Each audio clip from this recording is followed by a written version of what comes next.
Voilà, c'est Mesdames et parti. messieurs, vous avez devant vous le lauréat de la Caméra d'Or. Le film s'intitule Nuestras Madres et le réalisateur s'appelle... Oh, how nice. Ça s'appelle César Diaz et le film a été présenté à la Semaine de la Critique. Et à côté de lui, il y a le président, ce qui est rare, à une cérémonie de lauréat, le président du jury de la Caméra d'Or, M. Ritipan.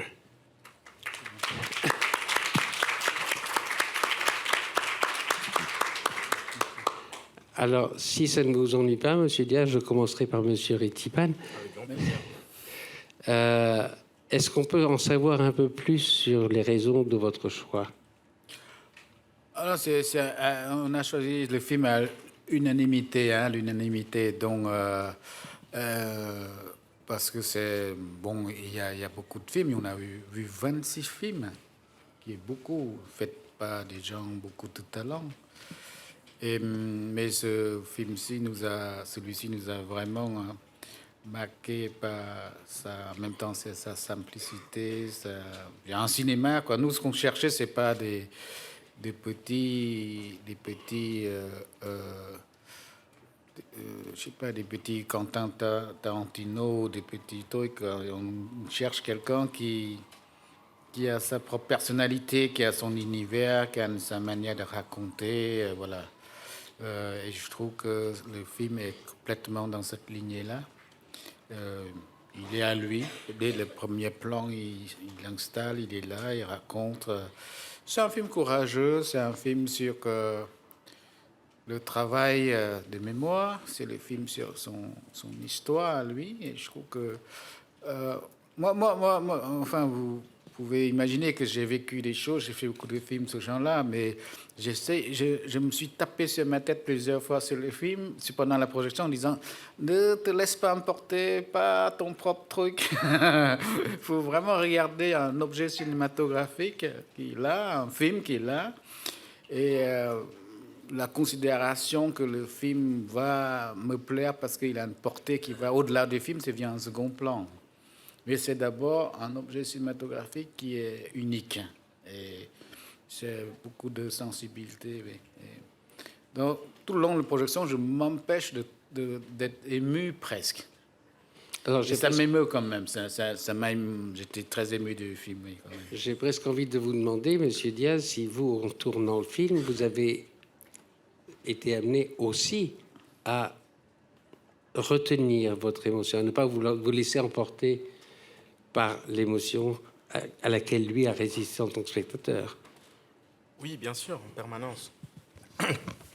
Oui, en permanence, parce que on a écrit un scénario et puis il y a des comédiens qui incarnent et qui vivent ce que vous avez écrit. Donc, tout d'un coup, on devient un spectateur aussi et je devais me retenir.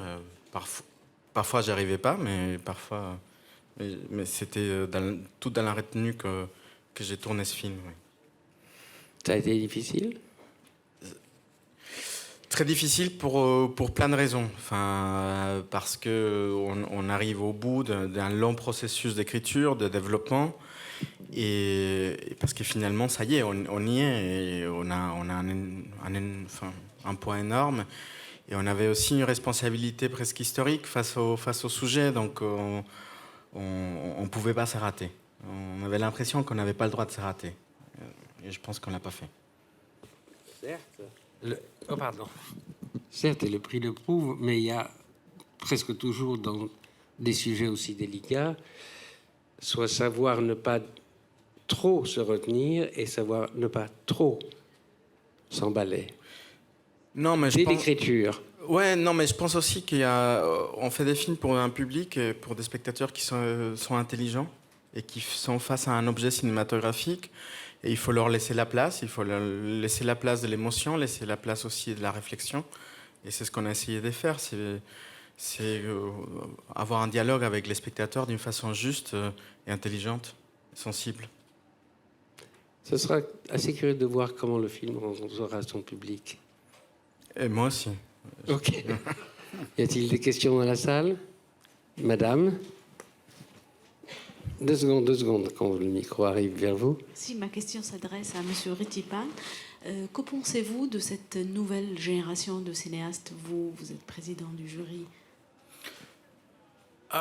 J'étais très heureux, et je suis toujours très heureux de faire partie de ce jury, parce qu'on a la chance de voir dans 3 sélections différentes.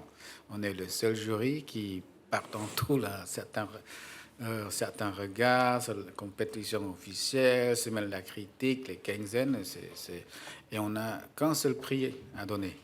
On n'a pas de mention, on n'a pas d'ex-aequo, donc notre prix, je crois que c'est le plus joli prix de festival. Je défends ce prix-là.